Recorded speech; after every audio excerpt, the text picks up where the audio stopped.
Jikalau ada yang hadir, yang saya hormati Bapak anggota Dewan dari Kabupaten Sekadau, yang saya hormati Bapak-bapak, Ibu-ibu, hadirin hadirat, gabungan dari semua majelis yang ada di Kabupaten Sanggau, yang dalam hal ini yaitu Majelis Zikir Minatul Umati Ilan Nur, Majelis Yasinan Masjid Nurul Iman, Majelis Tibil Qulub, dan majelis-majelis lain yang tidak dapat kami sebutkan, yang mudah-mudahan semuanya dirahmati dan dimuliakan oleh Allah Subhanahu wa Ta'ala. Bapak Ibu, hadirin hadirat yang dirahmati oleh Allah, mungkin saya tidak akan berpanjang lebar. Ini adalah hasil daripada candaan-candaan Bapak Muhammad Khalil, yang awalnya meminta saya mengisi di acara halal bihalal. Kalau saya tahu Habib Yasin atau Gus Imam hadir, rasa-rasanya mau saya serahkan mic. Jadi ini adalah, mungkin ini bukan tausiah, tapi anggaplah kita sharing, kita cerita-cerita saja. Mungkin dari apa yang saya sampaikan, saya hanya akan bercerita saja, ibu-ibu dengarkan saja. Nanti kalau dari cerita ini bisa ada yang bisa diambil hikmah, ya kita bawa pulang. Kalau seandainya ada sesuatu yang ya tidak berguna, buang saja di jalan. Bapak Ibu hadirin hadirat yang dirahmati oleh Allah, berbicara tentang masalah halal bihalal, kita perlu tahu dulu halal bihalal ini, apakah ini bahasa Arab atau bahasa Indonesia, atau ini hanya karangan saja halal bihalal ini. Jadi halal bihalal ini ternyata halal bihalal ini dicetuskan, atau penggagasnya atau yang memiliki ide pertama yaitu adalah Presiden pertama kita, Insinyur Soekarno. Beliau punya hajat pada waktu tahun 1948 ingin mengumpulkan para elit-elit politik Indonesia yang saat itu sedang kurang baik hubungannya. Jadi beliau ingin mengumpulkan semua elit-elit politik itu untuk mengadakan satu acara, di mana acara di situ dikumpulkan agar para elit politik ini dikenalkan untuk sama-sama menjadi saling menerima dan saling memaafkan dan saling meminta maaf. Pas saat itu adalah momennya di bulan Syawal. Jadi beliau bertanyalah kepada Hadratus Syekh Kiai Haji Abdul Wahab Hasbullah. Ini pendiri pondok pesantren Tambak Beras Bahrul Ulum, Tambak Beras Jombang. Jadi penggagas kata halal bihalal itu, kalau dari kalimatnya, kalau halal saja itu bahasa Arab. Tapi kalau halal bihalal dalam grammar tata bahasa Arab tidak akan ada satupun yang membenarkan kata halal bihalal itu bergabung menjadi satu. Dan itu tidak dalam kata bahasa Arab, bukan bahasa Arab. Kalau diartikan tidak bisa diartikan.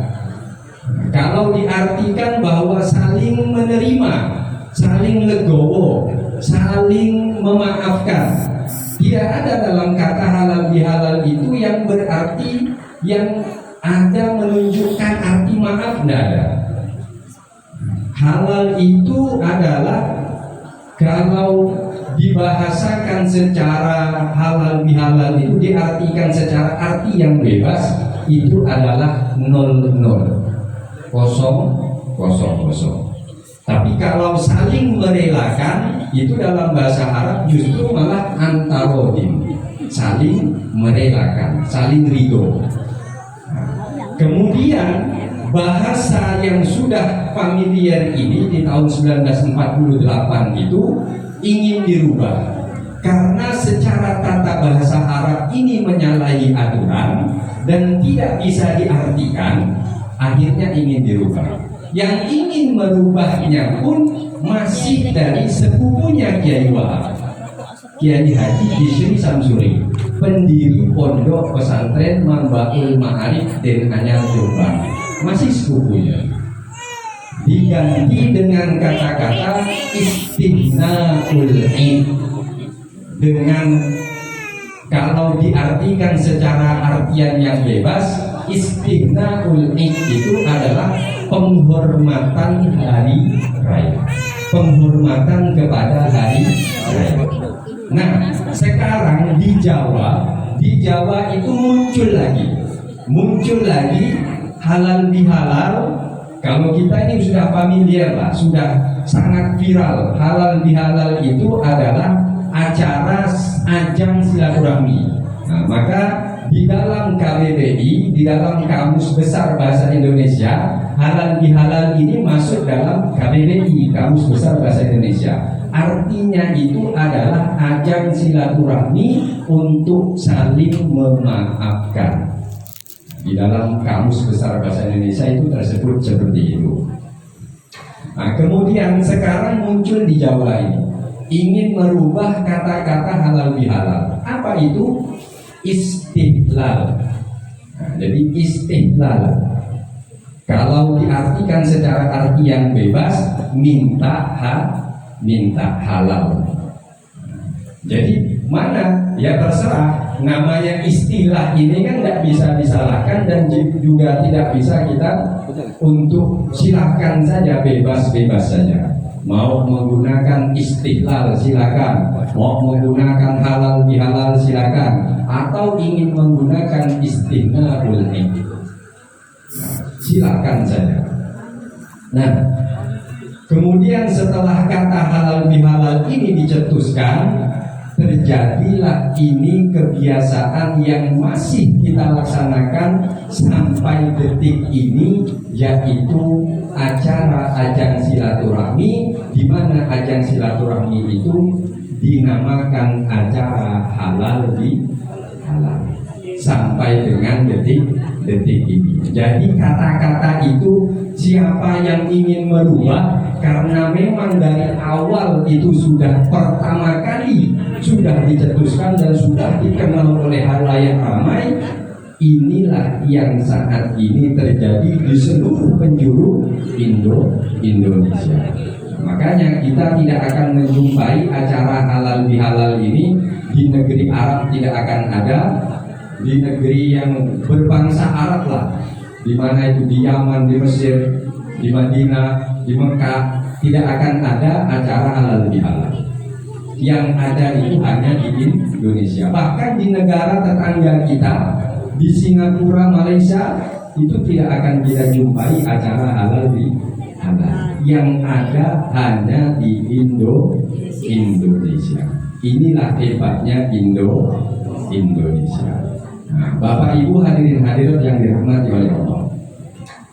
Sekarang kita bahas, kita masuk dalam acara. Saya tidak lama karena saya lihat ibu-ibu sudah mulai gelisah. Ya Bu ya, sudah mulai gelisah. Nah, makanan belum keluar tapi ibu-ibu udah gelisah. Mungkin saya sekitar 15 menit. Yang penting pada malam hari ini kita dapat inti dari acara halal bihalal ini. Bapak Ibu hadirin hadirat yang dirahmati oleh Allah, kemudian acara halal bihalal ini sampai detik ini masih kita laksanakan. Untuk apa acara halal bihalal? Ternyata Kiai Wahab Hasbullah itu mengambil dari sebuah hadis yang muttafaqun alaih. dari hadis yang muttafaqun alaih diambil oleh Mbah Wahab. Jadi kalau kami kebetulan saya itu sekolahnya di Tambak Beras. Jadi kalau santri-santri Tambak Beras itu menyebut Kiai Wahab itu dengan sebutan Mbah Wahab. Jadi kalau mau pergi ke makam, mau ziarah, itu mau ziarah ke makamnya Mbah Wahab. Dan di Jombang pun itu Pondok Tambak Beras itu dikenal dengan nama pondoknya Mbah Wahab. Nah, jadi itu sudah sangat familiar itu. Kalau di Jombang itu dikenalnya Pondok Mbah Wahab, Pondok Tambak Beras. Jadi kalau di sini mungkin sedikit lah yang mengenal, karena memang untuk daerah Sanggau alumni Tambak Beras itu sedikit. Yang lebih banyak itu alumni dari Pondok Pesantren Madura, alumni dari Sidogiri yang lebih banyak. Kalau Tambak Beras ini kayaknya untuk saat ini saya masih alumni yang pertama dan yang terakhir. Jadi belum ada generasi berikutnya. Bapak Ibu hadirin hadirat yang dirahmati oleh Allah, Mbah Wahab itu mengambil dari sebuah hadis, man kanat indahu madlamatun li akhihi min irdihi aw min syai'in. Dalam hadis lain, aw min malin falyatahallalhu minhu al-yawma qabla alla yakuna dinarun wala dirham. Apa maksud dari hadis ini? Man kanat indahu madlamatun, barang siapa di antara kalian madlamatun, memiliki kesalahan, melakukan kesalahan, mempunyai perbuatan dolim, li akhihi terhadap saudaranya. Li akhihi di sini dimaksudkan kepada sesama muslim. Kepada sesama muslim itu dikhususkan kepada sesama muslim. Li akhihi min irdihi, sesuatu itu, kesalahan itu yang berkaitan dengan harga diri